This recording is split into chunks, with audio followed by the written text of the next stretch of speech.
Good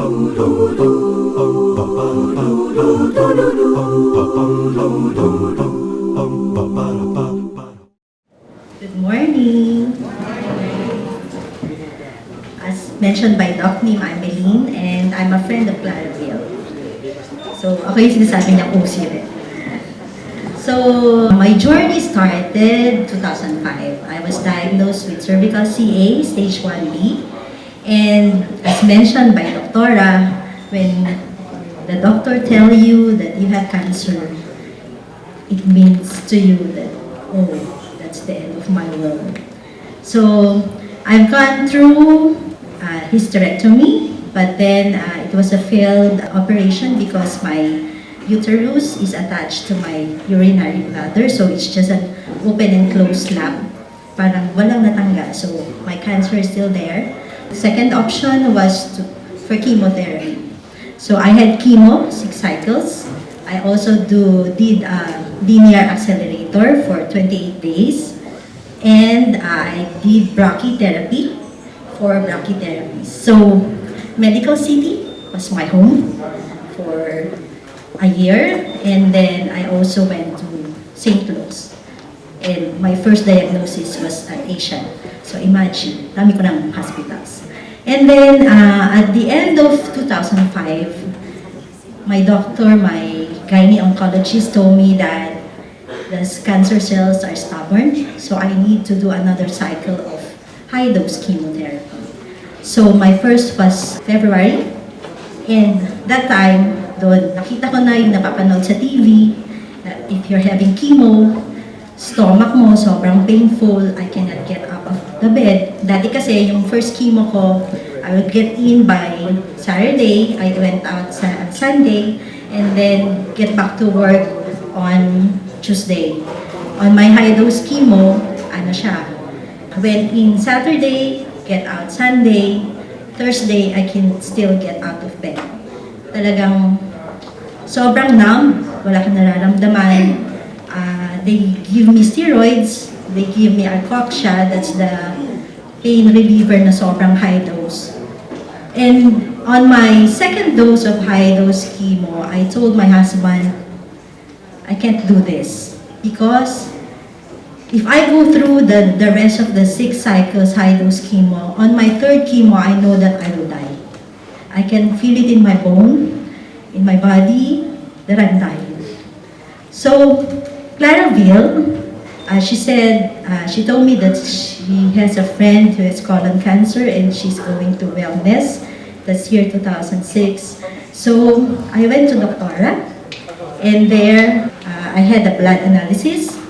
And after the blood analysis, she talked to me. She said that this is the program that I will give you, but since we did some conversation, what am I doing, what's my work, she told me that the source of my sickness is my stress.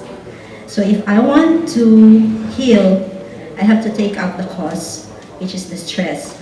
So she told me that if I can get out of that work, the better.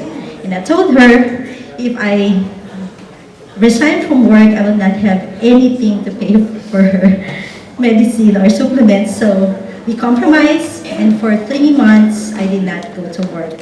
So just like what Clarabelle mentioned, the best thing is the ampalaya malunggay.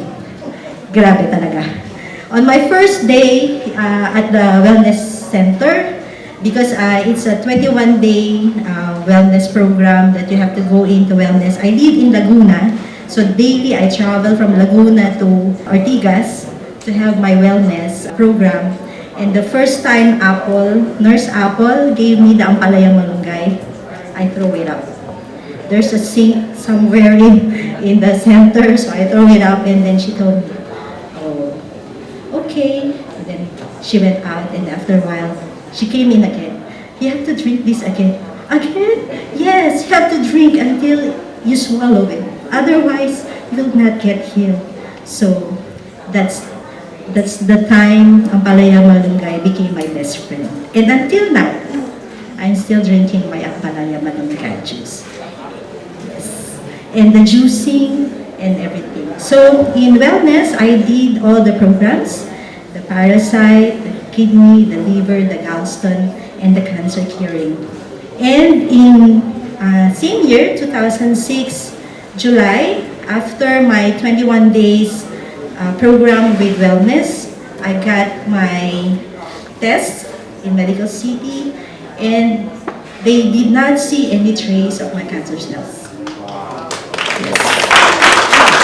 All my laboratory exams are being done at Medical City, and you can compare all my lab tests, the progression during the first time I went for my chemo up to February. It's all there. But when I did my wellness from May up to July, after July, it's not there. And up to now, I'm still doing my test. My latest was last March, and it's all gone. I'm cancer-free. So I'm still doing all that's being taught by Dr. and Doc Nim. I do yoga. I do not trampoline anymore because my trampoline is broken already. But I do jumping rope, and then I do exercise once in a while, and the spa, everything that's for your well-being.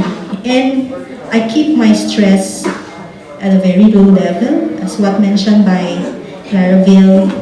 Pag nagalit ka, wala namang mangyayari, ikaw lang din yung masasaktan. And of course, my family is always there with me to keep me and to fight with this battle.